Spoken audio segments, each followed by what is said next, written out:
دنیا میں شتر مرغ ریس۔ عوام میں کھیلوں کے بڑھتی ہوئی دلچسپی کے پیش نظر یورپی ممالکوں نے نئے کھیل دریافت کرنے میں لگے ہوئے تھے۔ حال ہی میں بے شمار انوکھے کھیل دیکھنے میں آئے ہیں، جن میں ہاتھی ریس وغیرہ شامل ہے، جسے شائقین بے حد محظوظ ہو کر دیکھتے ہیں۔ کچھ عرصہ قبل کینیا میں شتر مرغ ریس کے مقابلے کا انعقاد عمل میں لایا گیا۔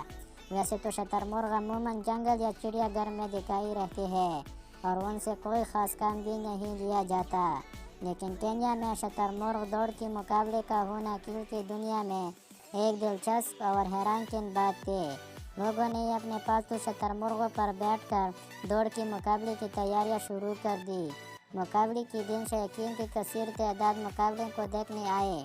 کینیا کے بعد دوسرے ممالکوں نے بھی اسی کھیل کا انعقاد عمل میں لایا شروع کر دیا، اور دن بدن ان ممالکوں میں شتر مرغ دوڑ کی مقبولیت ہونے لگی ہے۔ اسی کھیل کی ایک خاص اور حیران کن بات یہ ہے کہ آدمی بیٹھنے کے باوجود شتر مرغ انتہائی باریک رفتار سے بھاگتا ہے، بلکہ اس کی پروں کو چھیڑنے سے اس کی رفتار میں بھی اضافہ ہوتا ہے۔ اسی طرح انفارمیٹو ویڈیو کے لیے ہمارا ساتھ رہے، شکریہ۔